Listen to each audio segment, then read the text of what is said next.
Assalamualaikum warahmatullahi wabarakatuh. Saya Amirul Fasakina dengan NIM 2207602 dari Prodi Pendidikan Teknik Informatika Fakultas Teknik Universitas Negeri Padang. Di video kali ini saya akan melanjutkan materi mengenai analisis peluang dan ide wirausaha, yang mana akan membahas terkait yang pertama analisis lingkungan bisnis dan juga peluang usaha, lalu ide dan gagasan berwirausaha. Nah, yang pertama itu adalah analisis lingkungan bisnis dan peluang usaha. Analisis lingkungan bisnis ini adalah suatu proses pengumpulan informasi dan juga data yang dilakukan oleh suatu perusahaan untuk mempelajari kondisi lingkungan bisnis yang sedang berlangsung.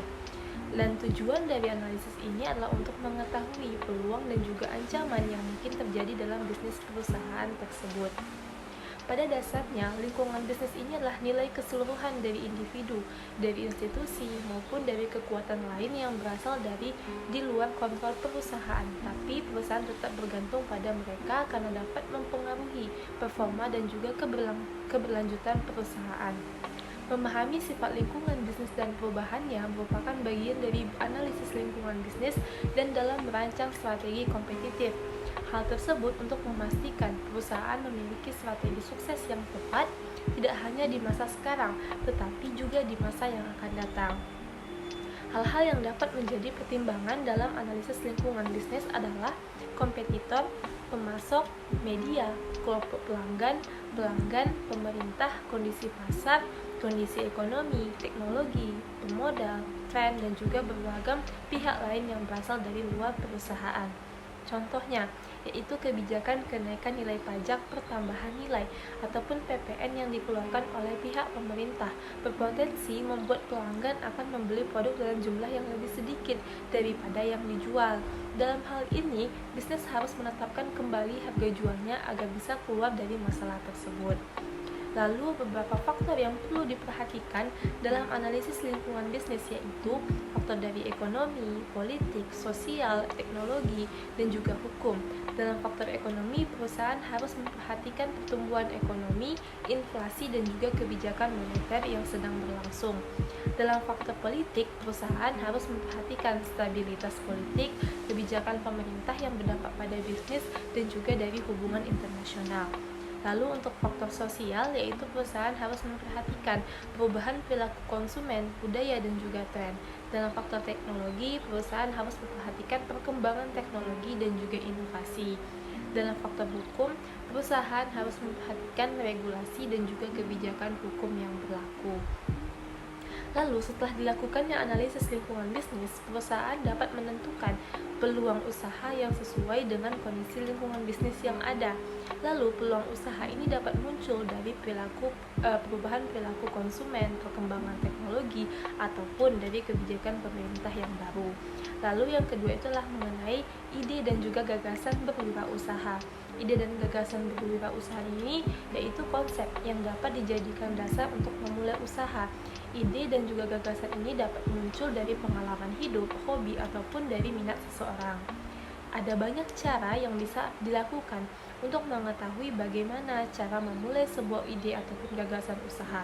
Sebab pada dasarnya, ide itu bisa datang dari mana saja, bahkan seringkali ide datang tanpa diduga. Namun, kita juga bisa memancing ide kreatif agar tidak sekedar menjadi angan-angan belaka. Lalu caranya adalah yang pertama, alokasikan waktu untuk berpikir. Cara pertama ini memulai sebuah ide ataupun gagasan dengan mengalokasikan waktu yang kita miliki. Sisihkan sedikit waktu dalam satu hari untuk memikirkan tentang gagasan usaha. Waktu yang terbaik itu adalah di pagi hari sebelum memulai aktivitas, sebab pikiran kita masih fresh dan juga suasana masih cenderung tenang. Jadikan hal ini sebagai kebiasaan kecil, maka kita akan terbiasa untuk memikirkan ide-ide inovatif. Jika memang tak kunjung menemukan ide, sisa waktu yang kita miliki kita bisa gunakan untuk melihat berita pagi. Dari berita kita bisa tahu tren seperti apa yang sedang terjadi. Lalu kita harus pelajari yang lalu yang kedua itu adalah baca buku. Baca buku tentang bisnis. Buku adalah jendela dunia. Ada banyak sekali wawasan dan juga pengetahuan yang bisa kita yang hanya dapat dengan membaca sebuah buku. Jika kita tahu gagasan usaha yang cemerlang, maka bacalah buku-buku tentang bisnis. Sekarang ini sudah ada banyak sekali buku bisnis yang menarik. Kita tinggal pilih mana yang sesuai dengan minat kita.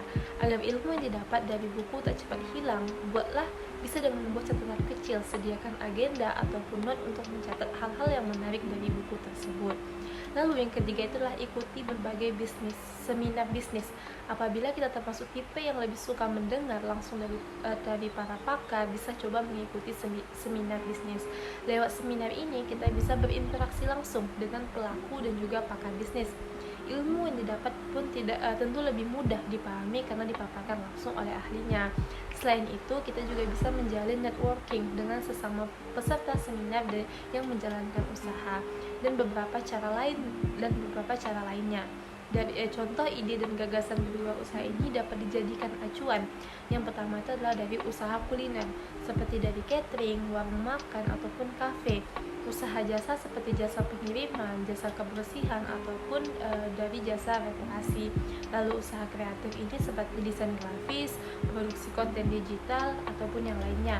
Lalu usaha teknologi itu seperti pengembangan aplikasi, pengembangan perangkat keras, ataupun pengembangan perangkat lunak. Lalu untuk contoh lainnya usaha pertanian seperti budidaya tanaman, peternakan, perikanan, dan lain sebagainya. Untuk mengembangkan ide dan gagasan ini, seseorang calon pengusaha perlu melakukan penelitian dan survei pasar. Hal ini dilakukan untuk mengetahui apakah ide dan gagasan tersebut memiliki peluang bisnis yang baik. Selain itu, calon pengusaha juga perlu menyusun rencana bisnis dan juga strategi pemasaran yang matang untuk memastikan kesuksesan usaha tersebut. Baiklah, sekian dari saya. Terima kasih telah menyaksikan video ini. Semoga apa yang saya sampaikan ini dapat bermanfaat untuk kita semua. Assalamualaikum warahmatullahi wabarakatuh.